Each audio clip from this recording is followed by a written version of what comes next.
Make sure that's what that said. Recommended. Hell, it's 0.3. Recommended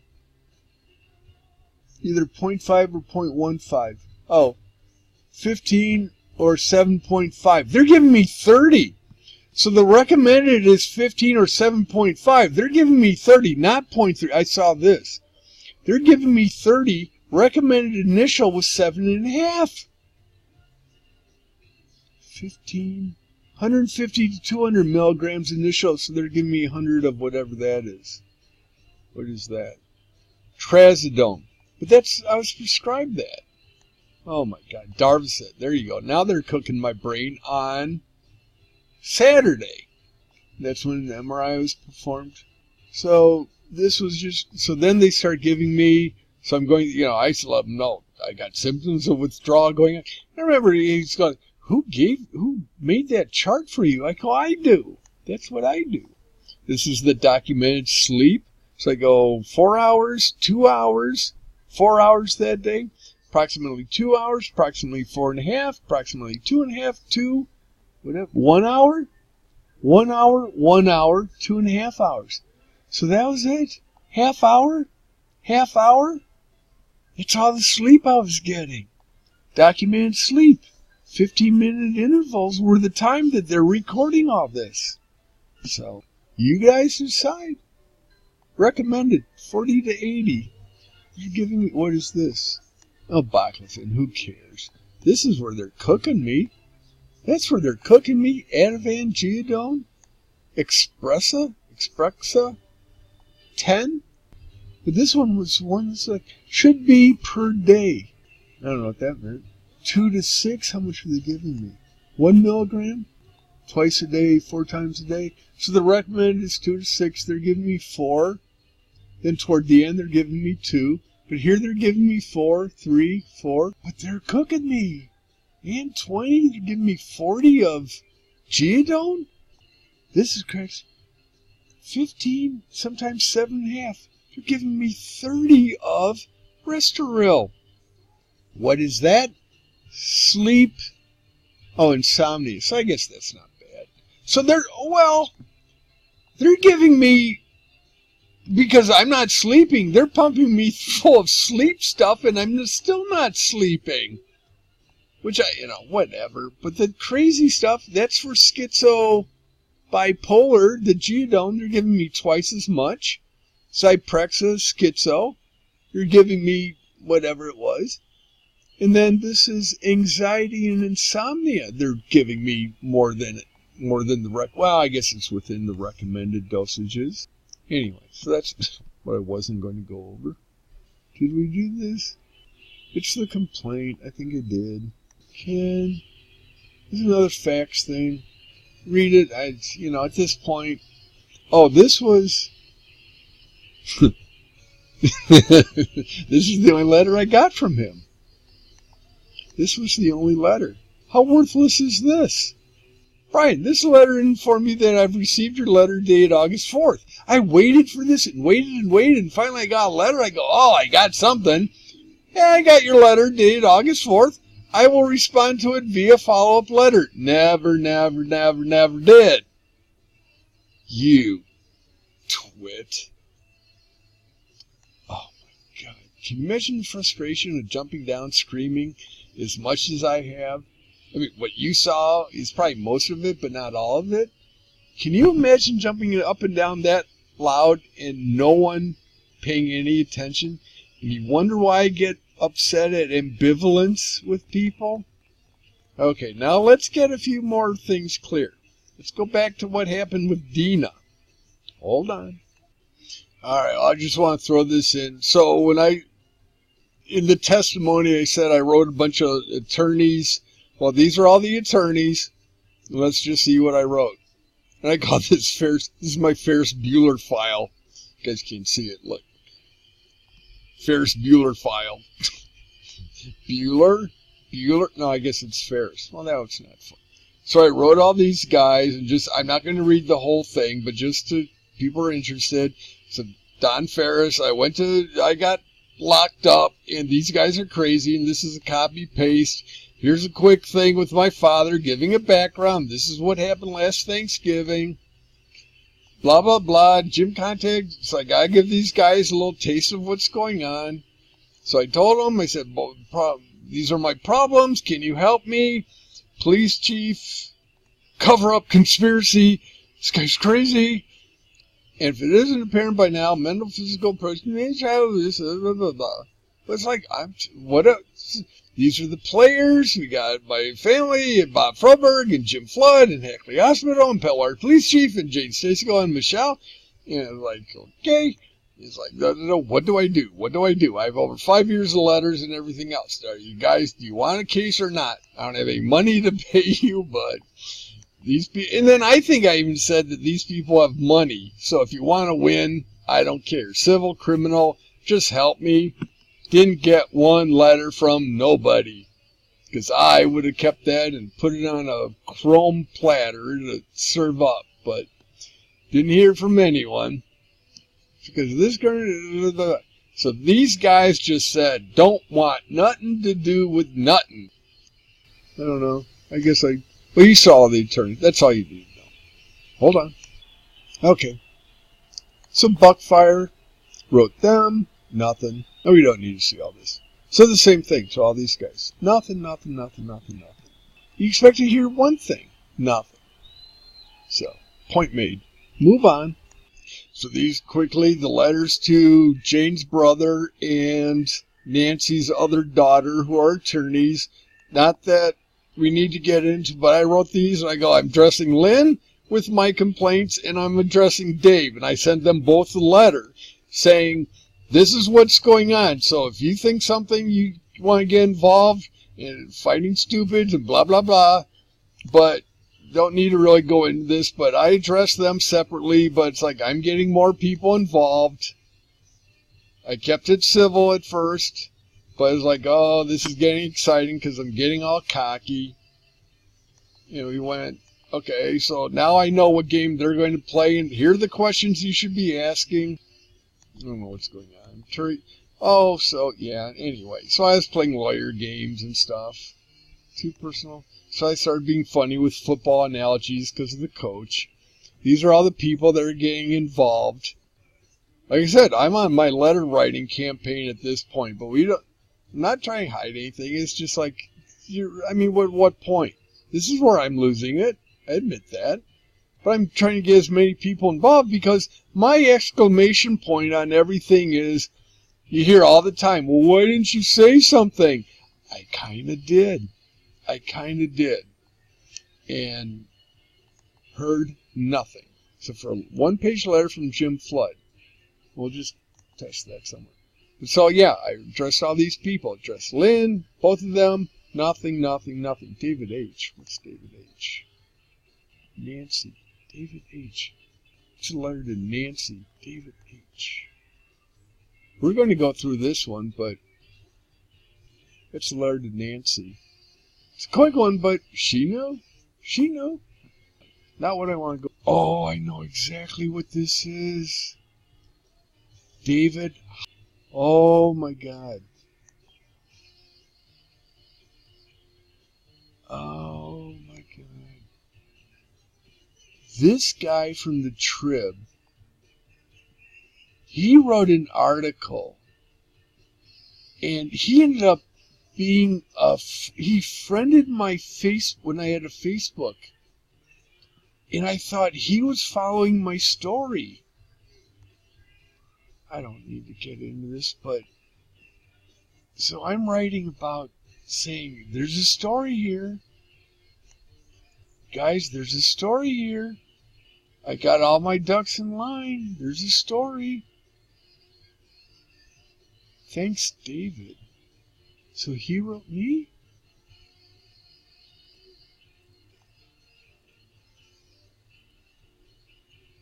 No, I wrote that. Anyway. Oh, thanks, Dave. Okay. I thought he was signing it. Thanks, Dave. Okay. All right. But yeah, I got the Trib involved. Ooh. Okay. So here's the letter to Dina that set everything off. And I don't have the date that got cut off. And I gotta, hopefully I give an indication. It was right after Christmas 2006. So they were in our wedding, and we paid for a tux, and we paid stuff for them. And Ron, Mr. Seven Figure, I'll change your life because I'm a self-made man. They owed us about $300 for stuff that we bought for them that they said they were going to pay for. And we ended up having to ask them to please pay us the money because we... Same with her folks. They didn't pay for stuff they said they were going to do. Anyway, I can't prove it, so I'll just leave it at that. But Dina, I hope to make the basis for this letter quickly and to the point. Mickey, as well as your folks, are not aware that I am writing to you. The primary reason behind this is solely due to the concern I have for your children's health and well-being. I have known Mickey for roughly 3 years now. Shortly after we started dating, I met Bob and Phyllis, her folks, who, as you know, are now my in-laws. We all get together on holidays and on several other occasions throughout the year. When it's just the four of us, with no exaggeration whatsoever, 95% of the conversation revolves around your behavior and the profuse stories of the gross negligence your kids are repeatedly subjected to. We also hear about your habitual drug abuse with pain medication, obtained legally or illegally, and the aftermath of your sleeping through entire days and nights, neglecting the duties as a parent and guardian for your kids.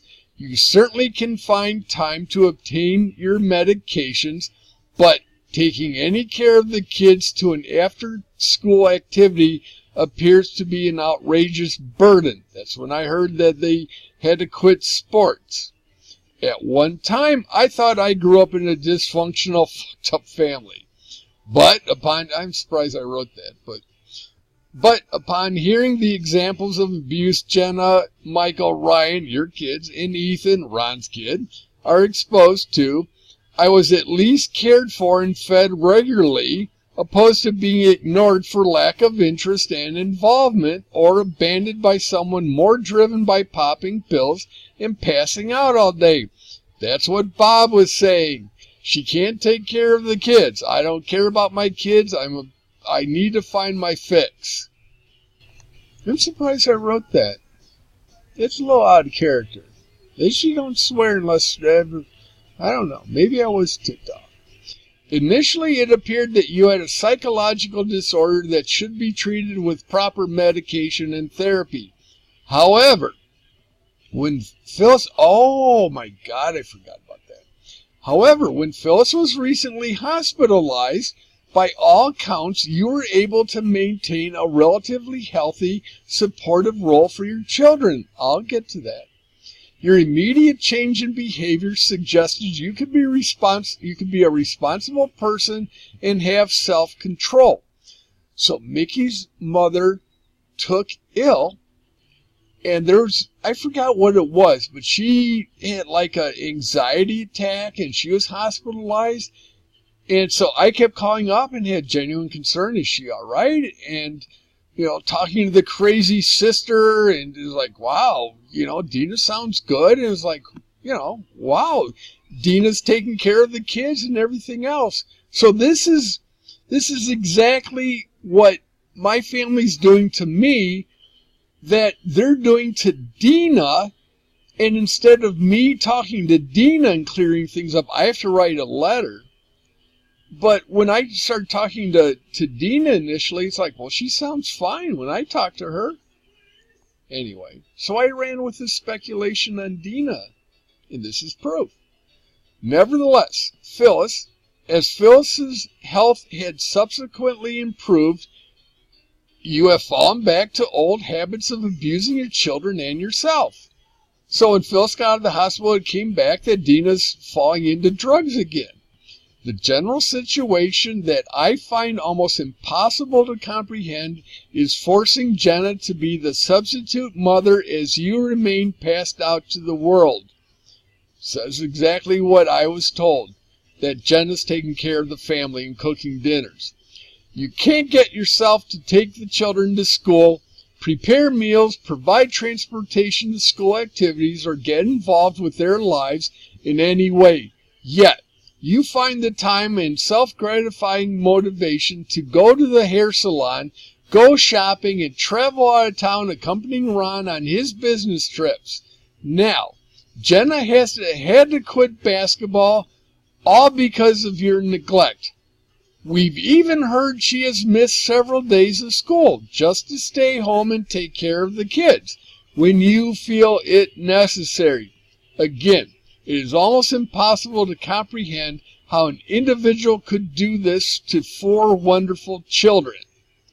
Just so you know, there's some objectivity to my observations to formulate a better understanding of your conduct. I talked with a counselor at Illinois DCFS Center and described some of the situations your children are being subjected to. Needless to say, your behavior easily qualifies you as an unfit parent by incessantly placing your children in a dangerous environment. As a result, the organization could surely investigate and monitor your situation, if not prosecute your state of affairs through legal measures. Meaning, I ran by what I'm looking at, and they say, we can come away and take your kids. So, shape up or do something. I'm not... People say, oh, why didn't someone do something? I did do something. Well, what happened? Anyway, no, I doubt if I could get myself to make that phone call, meaning turning her in, with specific information to begin an investigation. But there's nothing to stop others from doing so. Threats, blind threats. At minimum, if I were a school administrator, noticing the increasing absence of Jenna and the other kids, I would look into the matter immediately. Because I'm hearing that these kids are missing school. So my first thing was going to write the administration saying, hey, you know those kids, the cost kids that are not showing up? I'm filing a complaint. And you know what? I'm all against the state taking care of things.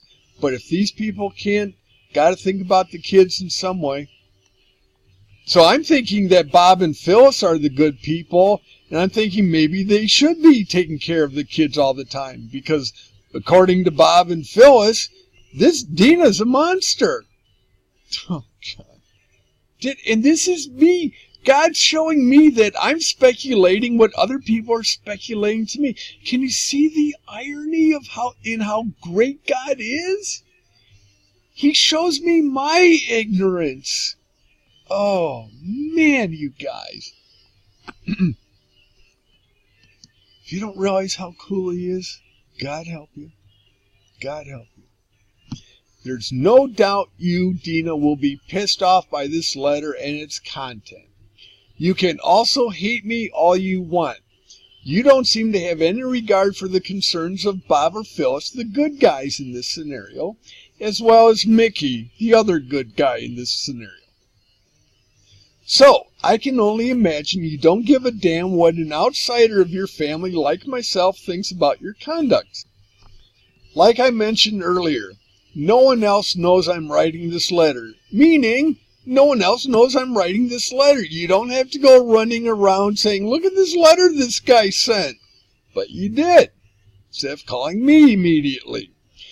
And you can react however you want without them knowing about this. But no, you went to them. So I don't, I told you I wasn't doing anything. However, before you react in such a spiteful manner, I suggest you keep a journal and document the amount of time you spend with each child and detail your daily activities to include the amount of pills you take. After 1 or 2 weeks, reread the journal and determine who it is you should really be troubled with. Sadly, the tragic part of your situation is simple. We all know you are capable of being a good, decent mother, but routinely, listen to the sirens in the background, but routinely choose to be a miserable and unfit parent. Here we go, wind up the wordsmith. Not only do your children suffer directly in the wake of your misconduct, Bob and Phyllis have to execute and fulfill your duties as you lie wretchedly in bed bemoaning life each day. If things don't change, my guess is that one day soon you will wake up and your children will be long gone, as well as your remaining family. Then you can live exactly as you do now, happily ever after by yourself. But in my opinion, Jenna, Michael, Ryan, and Ethan all deserve a much better life. More importantly, here we go, the wind-up and the pitch. They all ought to have an involved mother instead of a self-serving, pill-popping carcass lying in bed all day. And I guess that was the tipping point.